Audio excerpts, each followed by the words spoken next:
আবার মেয়েটা চোখের পানি সাইরা কয়, হ ঠিকই কইছো আম্মা, উমরে ঘুমাইতেও পারে গো, কিন্তু একজন আছে গো, লা তাখুযু সিনাতুন ওয়ালা নাওম। এমন একজন আছে গো, সবাই ঘুমায়, তিনি ঘুমায় না। তিনি কে?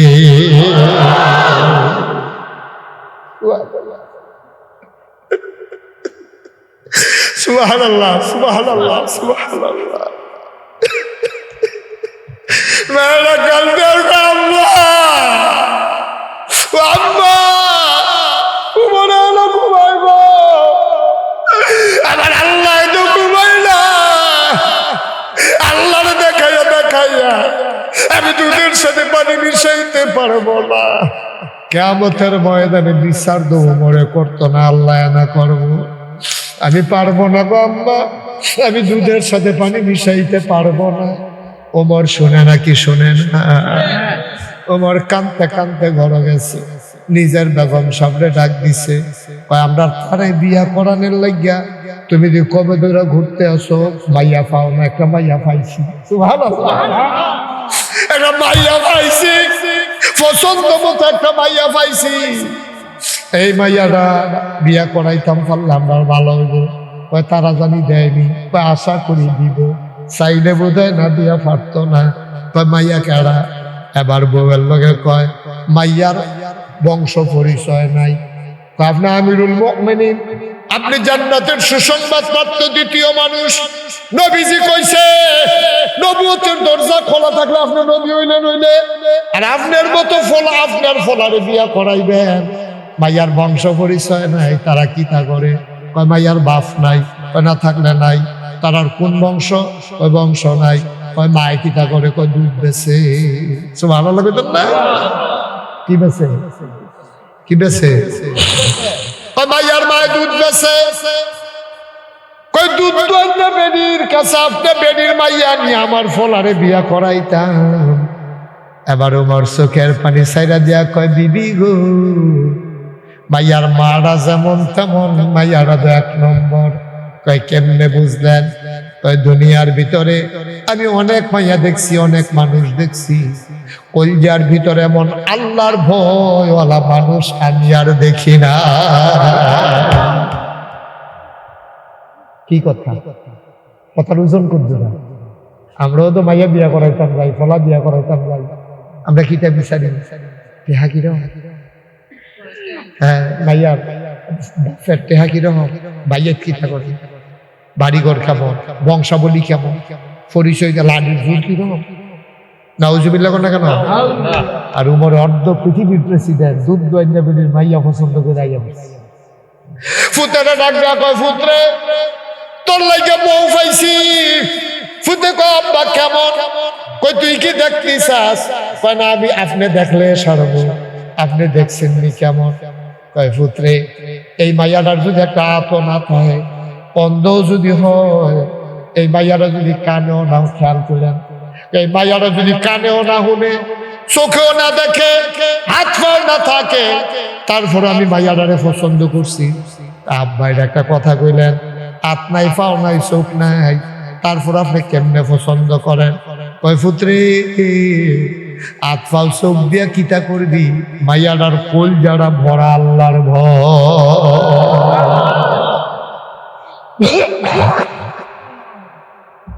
দুর্গাপুরের মানুষ মুশতাক ফৈজি কোনোদিন আসে নাই, আর কোনোদিন আসবো কিনা জানি না।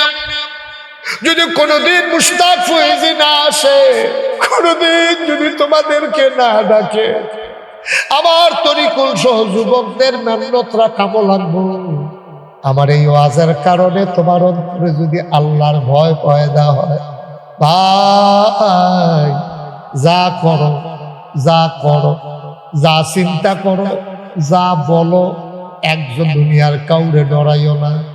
আল্লাহ রাব্বুল আলামিন কয়, ইয়া আইয়ুহান নবী ইত্তাকিল্লাহ ওয়া লা তুতিল কাফিরিন ওয়াল মুনাফিকিন। ডরাইবেন শুধু আল্লাহরে, কাফের মুনাফিক যারা, তাদের অনুসরণ অনুকরণ করবেন না। আজকে গোটা পৃথিবীতে কাফের মুনাফিকরা আমার যুবক গুলারে ধ্বংস করার জন্য নানান ধরনের ষড়যন্ত্র করে, ঠিক কিনা? ছোট্ট একটা কথা কই বুঝবেন, উডাউডি করো না। আচ্ছা আমরা ফলাফানে যে রেডিমেড জিন্সের প্যান্ট কিনে, প্যান্টটি দেখবেন টিকনার কাছে দিয়ে লাইটা দেখা নাইয়া ঘুরে না, ঠিক নি রে? ফলাফান যারা পড়ো ঠিক নেই, এই টানতে আছে সিরা রাউন্ড যাবো, কিন্তু নাইয়া ঘুরে না। অথচ মাসালা হচ্ছে নাভি সহ হাঁটু সহ দেখে রাখা ফরজ, দেখে রাখা কি? কিন্তু ষড়যন্ত্র কইরা এই কাপড়টি সব বিদেশতে ষড়যন্ত্র করে বিভিন্ন বিদেশি কোম্পানি আমরা ফলাফান প্যান্ট ফাড়ায়, এটি জিন্সের প্যান্ট, এটি এই উগদাদের কম, উপরের অংশটা কম দেয়। এই কম দেওয়ার কারণে নাভির 3-4 আঙ্গুল নিচে থাকে, তেও যখন উবুত্ত হয় তার টিকরা বেড়ে যাবে না, ঠিক নেই? তাইলে তার ফরজ আছে না গেছে? আচ্ছা ষড়যন্ত্র তো এক জাতের না। আচ্ছা এগুলো দিয়া না হইলে নামাই দিছে না, বুদ্ধি করে নামাইছে। কাপড় কোনো টান পড়ছে না, কাপড় যদি টান পড়তো তাহলে টাক নিচে আবার সাইডে গুলছে, ঠিক নি রে? হেগুল দিয়া নিচে, হেগুল দিয়াও নিচে, টাকনুর নিচে কাপড় পরা আরাম না হারাম? আমরা ফলাফল কয়গুল দিয়ে ষড়যন্ত্র করতেছে, আমরা ক্যাশ টেহা দিয়া আমরা কাপড় কিনে আনাম, এগুল দিয়ে নাইয়াও দেখা যায়, কুফরি দিয়েও ফরস্তরক। কত বড় কঠিন কথা কইছে নবীজি। নবীজি কইছে কেউ যদি টাকনুর নিচে কাপড় পরে তো ইহুদি হইয়া মারা যাক, না হইলে খ্রিস্টান হইয়া মারা যাক, এতে আমার কিছু আসে যায় না। নাউজুবিল্লাহ কইছেন না? ষড়যন্ত্র করিয়া আজকে মুসলমানদেরকে শেষ করে দিচ্ছে। আসুন একটু চিন্তা নেই, আসুন একটু ভাবি, আসুন একটু তৈরি হয়। যুবকেরা, তোর আমার কলজার টুকরা রে, তোর আমি কলজা দিয়া মায়া করি, কলজা দিয়া মায়া করি। আমি বুড়া বেড়াই যেতে যুবকটিরে মায়া করি বেশি। বুড়া বেড়াইতে রাগ হইছে, রাগুলে কিন্তু আমার কিছু। আমি বুড়া বেড়াইতে যুবকটিরে কলজা দিয়া কে রে এবার আমি যদি কই এখন দৌড়, এবারে আমার লগে লগে লাগিয়ে রয়েছে, আমি আইসি ঘরের থেকে ওই যে মুরব্বী, আমি যদি কই ওই দৌড় যাক, এবারে কি তা করবো? হুজুর যান আপনি, আমি সরে দিয়া বর দিয়ে আস্তে আস্তে কথা কয় না, আস্তে আস্তে এবারে কি দৌড় দিতে পারবো? পারবো। একসময় তো দৌড় দিছে, লাঠি দিয়া কার্টুন ধরে হালাই দিছে না কাছে থেকে, কিন্তু অহংকার সম্ভব না, খাল বেড়ে পারবো গেছে। হ্যাঁ, এই যে বুড়া যারা হয়ে গেছে গা, তারা ইচ্ছা করলে আর টেম্পার নাই, এটা কোনো তারার দোষ না, বয়স হয়েছে। এই যে আমরা রইল হইব, আমার দইয়া উঠছে, তোমরা রইল। তোমরা ইচ্ছা করলে আমার বাংলাকে সোনার বাংলা বানাইতে পারো। এই দুর্গাপুরের ফলাফাইনে যদি আজ নিয়ত করে, এই যে শাহজালাল রহমতুল্লাহ আলাই, এই শাহজালালের সৈনিক নাম দিছে ফলাফাইনে, কয়জন তোমরা সমিতির কয়জন আছো? 40 জন। এই 40 জন ফলায় যদি আগামীকালকে ফজরের পরে মিটিং করে নিয়ত করে যে আমরা রাধিকাতে আমরা গ্রাম পর্যন্ত আইতে যে রাস্তাটা সরকারে কবে বানবো, এটা আমরা চিন্তা করতাম না। বিশেষ বিশেষ ভাঙ্গা জেহেন্দি আছে, গাড়িটা চলতে কষ্ট হয়, আমরা 40 জনে মিললা 20 জনে কোদাল আনবি, 20 জনে খাড়ি আনবি, আমরা 1 ঘন্টা মাটি কাটাম, পুরাটা রাস্তা যদি ঘুরান দিয়ে চালায়, এবার সাপটা টাপটা লাগাই দেয়, আর যেই বাড়ির তারা ফানি ইয়া রাস্তাটা ভাঙ্গা যায়, তারা যদি ডাক দিয়া কয় যে ও বাড়ির ফানি ভাই দিয়া চাইল, গরুর ছানা চুনা গোবর টুবর রাস্তার ফাই ছাড়বানা খবর আছে, এই ফলা ফান্ডি 40টা ফলা আড়া দিয়া রাস্তাটা ঠিক করিয়া বাড়ির ফানি গোবরের ছানা চুনা যদি অন্য ফাই ঘুরাই দেওয়া যায়, মাশাআল্লাহ আমার বা এই দুর্গাপুর গ্রাম সোনার দুর্গাপুর হইতে 5 সেকেন্ড লাগবে। ঠিক কিনা কথা না? ঠিক কিনা? এই 40 জন ফলাফল যদি নিয়ত করে, এই গ্রামও কোনো ছেলে কাগজ কলম বইয়ের অভাবে একটা ছেলে না কইরা থাকবে না, আমরা তাদের কাগজ কলমের ব্যবস্থা করা, বইয়ের ব্যবস্থা করা। এই 40 জন ফলাফল যদি নিয়ত করে যে এই ভাইয়াটার বাপ নাই, এই ভাইয়াটার বিয়ে হয় না, বিয়ের উপযুক্ত হয়েছে, তাই আমরা সকলে মিল্লা চান্দা তুল্লা এই গ্রামের যারা বিদেশ থেকে তারা টেহা লইয়া তাই বিয়ের ব্যবস্থা করা অসম্ভব না সম্ভব? তা এই আসমানতে নাজিবের মতন লাগিয়া আমরা তা আমরাই করবো, ঠিক নিও কথা না? ঠিক, আল্লাহ যেন কবুল করে। সবাই পড়ো আমিন, জোরে পড়ো আমিন। হযরত ওমর রাদিয়াল্লাহু তাআলা আনহু ওই মেয়েটার ভিতরে যে রত্ন দেখছে, আপনারা এইরকম রত্ন দেখিয়া সামনের দিকে চললেন, আমার বাংলা সোনার বাংলা হবে। আল্লাহ যেন কবুল করে। সবাই পড়ি আমিন। সবাই নামাজের মতো করে বসেন, সবাই নামাজের মতো করে বসেন। সবাই মিলে আমরা গোনা করে আলাইছি। করছিনিও স্বীকার করে না তো করছিনি।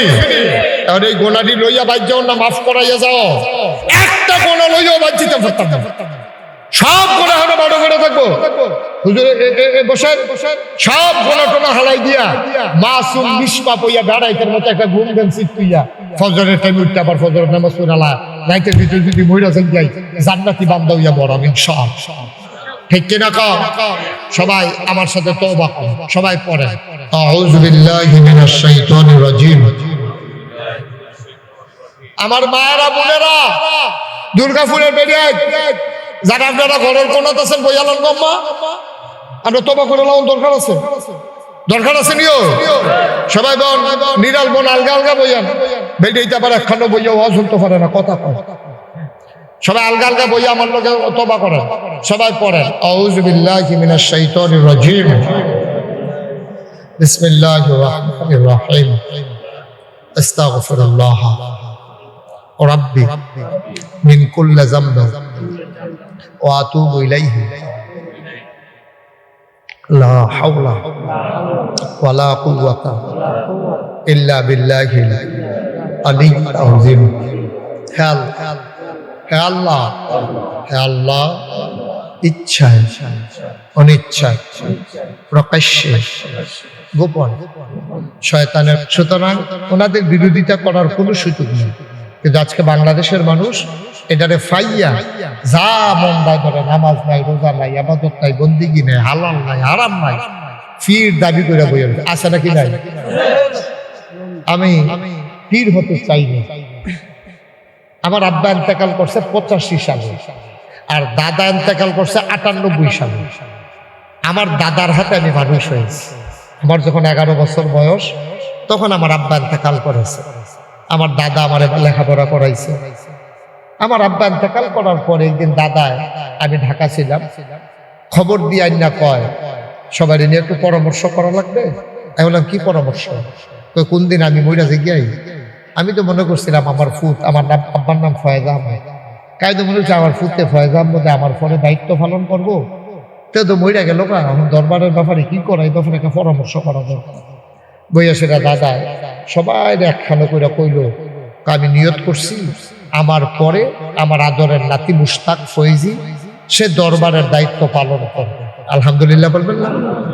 আমি হাউমাউ করে কাঁদতে শুরু করলাম।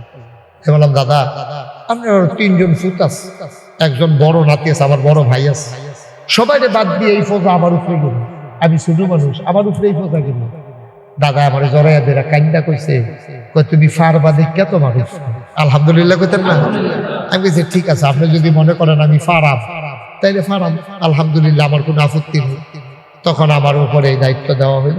আমি বললাম আমি তো ফিসাব দেখতে দেখতে অতিষ্ঠ, আমি দেখি ফিসাব মানে বইয়া বইয়া খায়, তগিন নিবে দিতে হাতে রিক্সাওয়ালা এতে হাতে সেইটা বইয়া বইয়া খায়, মনে হয় বইয়া রয়েছে 4-5 জন, আসলে গিয়া দেখে 1 জন।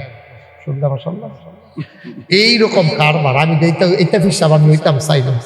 দাদা আমার কয় তোমার আমি এইরকম ফিসাব বানাইতাম চাইলাম। তখন আমি বললাম আমার এই জায়গায় তো কি ফিসাব হইতাম? আমি এটা হবে দিনের একটা মারকাজ, নাগাইশ দরবার, এটা দিনের একটা মারকাজ হবে। এখানে মানুষ এসে দিনের সঠিক বুঝ নিয়ে আল্লাহর ওলি হইয়া বাড়িতে যাবে। আমিও তোমার এইরকম হিসাবে বানাইতে চাই, আলহামদুলিল্লাহ বলবেন না? তখন আমি কইলাম দাদা এরকম হইতে হইলে কিছু প্রতিষ্ঠান করা লাগবে, আপনি আপনার বাপ দাদার জমিন থেকে কিছু জমিন দেন। দাদার 9 শতক জমিন দিছে মাদ্রাসা। কয় শতক? আমি চিন্তা করলাম 9 শতক জমিন দিয়ে কি করবো? আমি জমিন কিনা শুরু করলাম। আপনাদের দোয়ায়, আল্লাহর খাস মেহেরবানি, নাগাইশ দরবার ওই তরিকুল তারা দেখাইছে। এখন 18 একর জায়গার উপরে আমার কমপ্লেক্স, আলহামদুলিল্লাহ বলবেন না? কয় একর? 18 একর মানে কি? 1800 শতক। কয় শতক? 18 শতক। 1800 মারহাবা কয় না রে? 1800 শতক জায়গার উপর আমার কমপ্লেক্স, আমার 10টা প্রতিষ্ঠান, একটা খানকা, একটা দাখিল মাদ্রাসা, একটা নুরানি মাদ্রাসা, একটা হাফিজিয়া মাদ্রাসা, একটা দাতব্য চিকিৎসালয়, একটা গণপাঠাগার, গবেষণাগার, ছাত্রাবাস, এতিমখানা, মসজিদ। মারহাবা কন্যা দিন। কয়টা প্রতিষ্ঠান? 10টা। আমার মসজিদটা টিনের ঘর। আমি যে শুক্রবারে জমা পড়াই সকলে হুঙ্গালাইছে তো, অনেক মানুষ দূরের থেকে গাড়ি ঘোড়া লইয়া আমার নিয়মিত মুসল্লি আওয়ানের আগে সকলে আইয়া বইয়া থাকে। আমার যারা নিজের মুসল্লি মাদ্রাসা সাধারণ জায়গা পায় তারা, আমি ইমাম দেখতে জায়গা পাই তাহলে আমারও বার করে দিবে। লোকে লুকারণ্য চিন্তা করলাম একটা বড় করে মসজিদ দরকার, দরবারের মাহফিল হয়, হাজার হাজার লোক আসবে, ইঞ্জিনিয়ারদেরকে ডাকাই একটা প্ল্যান দিলাম, তারা আল্লাহর খাস মেহরবানি ডিজাইন করে আমার কাছে লই আইছে। আমি যদি কতটা মসজিদ দেখা যায়, কত বড় রে, তো হুজুর এটার ভিতরে এক লগে নামাজ পড়তে পারবো ৬,০০০ লোক। কয় হাজার? আমি বেশি বেড়া কাগজ কলম খাইলে কি ভাই সেইতে তোরা কইতাম তোরা মসজিদ এটা করতে কত লাগবো? কয় হুজুর ডরাইয়েন না, ১৫ কোটি টাকা। কয় কোটি? আমি ডরাইয়েন না, কই এত আরো ডরতে হাইছ বেশি। ১৫ কোটি টাকা কি খেলা কথা? আমি ১৫ কোটি টাকা পারতো। হুজুর নিয়ত করে নামেন, আল্লাহর ঘরে তা থাকে না। আমি তো ফাংলা কত দেখছো ভালো, ১৫ কোটি টাকা থাকে না, শয়তানি নাকি না? হুজুর নিয়ত করে নামেন। তখন আমি একটা নিয়ত করলাম, আল্লাহ এটা নিয়ে যখন আইকে লাইছে আর বড় একটা মসজিদের দরকার, যাও আইকা লাইছে যখন মসজিদ হইব, ১ বছরে মাহফিল কইরা যত টাকা হাদিয়া পাই আমি মুশতাক হয়ে যাই। আমার মাহফিলের ১ বছরের হাদিয়া সবটা আমি মসজিদে দান করে দেবো ইনশাআল্লাহ। আমি গত রমজানের ২ তারিখ, এই রমজান এর আগের রমজানের ২ তারিখ আমি মসজিদের কাম ধরছি। আমি নিজে ২৫ লক্ষ টাকা আমার মসজিদের জন্য দিচ্ছি। কয় লাখ? ২৫ লাখ দিয়া আমি কাম ধরছি। আমি রোজার শুরুতে গেছি মালয়েশিয়া, হ্যানতে গেছি ওমান, হ্যানতে গেছি রিয়াদ, আরে কি কয় সৌদি আরব।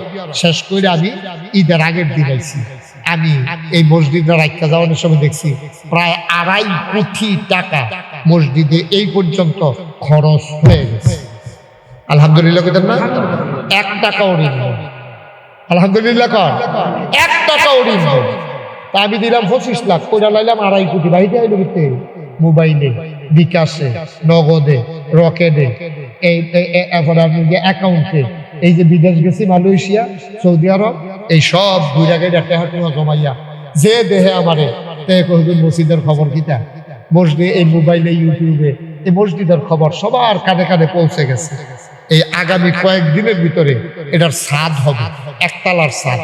এই ফ্লোর হয়ে গেছে, কলামগুলো উঠে গেছে। ২৫ লক্ষ টাকার মতো হুদা মাড়িয়ে কাটার লাগবে, ফহিরের ভিতরে তুলছি। এখন কয়েকদিন পরে ১.৫ কোটি টাকা লাগবে। আমি মালয়েশিয়া, সৌদি আরব এই ঘুরা গাইরা এরপরে সবাই যে কিছু পাঠাইছি মিলে মালে কিছু থুবাইছি আমি। এখন ১.৫ কোটি টাকা আমার দরকার ১ তলার ছাদরা করতে। আমি যখন রুমে বইছি একবারে আমার কাছে টেহা লয়ে গেছে, হুজুর আপনার মসজিদের লেগে কয়টা টেহা দিতাম। আমি বেশি পরে দিয়ে এখানে যারা আছেন গণ্যমান্য ব্যক্তিবর্গ ভাইয়েরা, মসজিদ আল্লাহর ঘর আমার স্বপ্ন, এই মসজিদ আমার স্বপ্ন। আমি ঘুমাইতে যাই, ঘুমাইতে পারি না।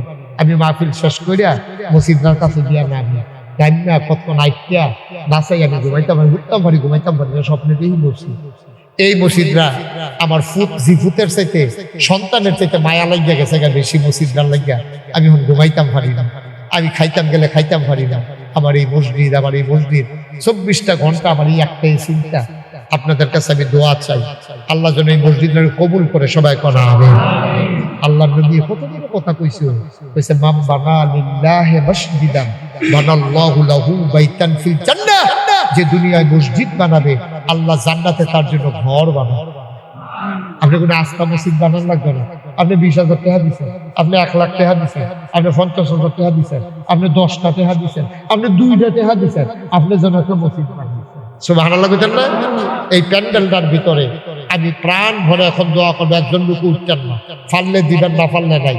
যে হুজুর এত বড় মসজিদ হবে, আমরা ওই মসজিদে শরীক হতে চাই। দৃষ্টিনন্দন মসজিদ হবে, বিশ্বের বিভিন্ন দেশ থেকে এই মসজিদ দেখার জন্য ইনশাল্লাহ আসতে হবে। ওইভাবেই আমি মসজিদটা গুছাইতেছি ইনশাল্লাহ। আপনারা কেউ আছেন যে হুজুর ইনশাল্লাহ আমি ৫০,০০০ টাকা, এত বড় মসজিদ, কোটি কোটি টাকার মসজিদ, আমার ৫০-এ কি হইব? কিচ্ছু হইতো না, কিন্তু আগাইব।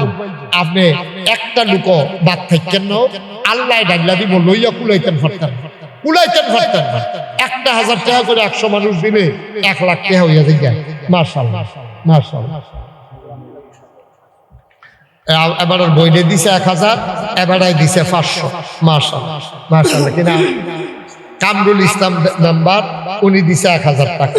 আল্লাহ আল্লাহ তুমি কবুল করো। ও তেহা লইয়া কবরে যাইতেন না, তেহা লইয়া। মাশাআল্লাহ মাশাআল্লাহ। আজকের প্রধান অতিথি না, প্রধান অতিথি সাহেব, উনি আপনার 1000 টাকা মসজিদ। ভাই ভাই লইয়া কুলাইতেন পারতেন না। আল্লাহর ঘর মসজিদ, আল্লাহর ঘর মসজিদ, এটা আমারই দিতেন না। আল্লাহ আমারে অনেক দিছে আলহামদুলিল্লাহ। একটা লোক বাদ যাইয়েন না যে হুজুর আমি যা পারি হুজুর শরীক থাকবো ইনশাআল্লাহ। ভাইলা দেবে আল্লাহ, লইয়া কুলাইতেন পারতেন না। আপনারা যারা আছেন সবার জন্য উঠে আসা কঠিন। আবার ছেলেরা আসতেছে, আপনারা দয়া করে দুই একজন একটু উঠেন। আবার ছেলেরাও আছে, ইউটিউবাররা যারা আছে, সবাই মিলে কিছু কিছু শরীক থাকেন। একটা লোকও খালি যাইয়েন না, দয়া করে।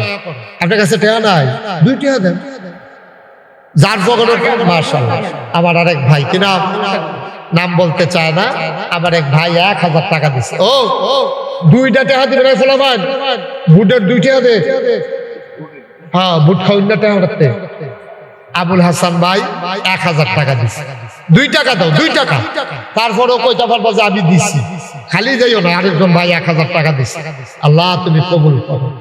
উঠেন না, উঠেন না, দোয়াটা করে কেউ যাই না, দয়া করে একটু বসেন, একটু বসেন। ভাই আলেম ওলামারা উঠতে যাইয়েন না, মাহফিলের পরিবেশটা নষ্ট করেন না। পারলে দিবেন, না পারলে নাই, উঠার দরকার নেই। মাশাআল্লাহ। আমার ভাই অনেক টাকা, অনেক টাকা মাশাআল্লাহ। 5000 টাকা না দেয়া। আমার ভাই উপজেলা চেয়ারম্যান পদপ্রার্থী, মানুষটার আমার পছন্দ হয়েছে। আল্লাহ যেন জয়ের মালা গলায় দিয়া এই এলাকার জনগণের খেদমত করার। এই ছেলেরা, কি হইলো, উঠছো কেন? মাশাআল্লাহ। আমার আরেক ভাই 500 টাকা দিয়েছে। কেউ উঠবেন না, আমরা দোয়া করে উঠবো। 1 মিনিট। মসজিদটা উঠতেছে, আপনি উঠতে গেলেন না। মসজিদের লোকে কি শত্রুতা আছে? আমরা একটা লোক উঠতেন না, এখন দোয়া হবে। এই যারা দিতেছে দেন, আর আমরা সবাই মিলে সূরা ফাতিহা পড়ি। আউযু বিল্লাহি মিনাশ শাইতানির রাজিম। আলহামদুলিল্লাহ।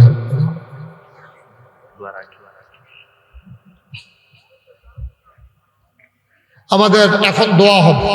আপনারা যদি অনুমতি দেন, আমি একটা কাজ করি। আমার 2 জন ভাই আছে, 1 মিনিট করে কথা বলবে। আপনারা যদি বলেন যে আমরা উঠবো না, তাইলে বলবেন, নাইলে দোয়া করে দেবে। আপনারা অনুমতি দিছেন? দিছেন?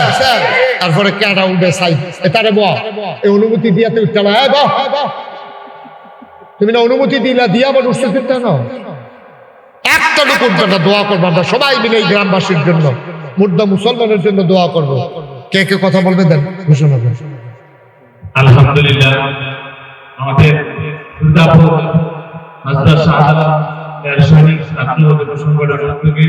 আয়োজিত আজকের ইস্তেমা মহাসম্মেলনের শেষ পর্ব, এখন দোয়া হবে। আগে সংক্ষিপ্ত, আজকে আমাদের এখানে 2 জন মেহমান আছে, 2 মিনিট কথা বলবে। এর আগে আমি কথা বলতে চাই, আমাদের গ্রামে বিশেষ করে দক্ষিণ পাড়ার কিছু যুবক ছেলেরা আজকে এই ইস্তেমা মহাসম্মেলনের আয়োজন করেছে। এরা এই পরিবেশে করেছে।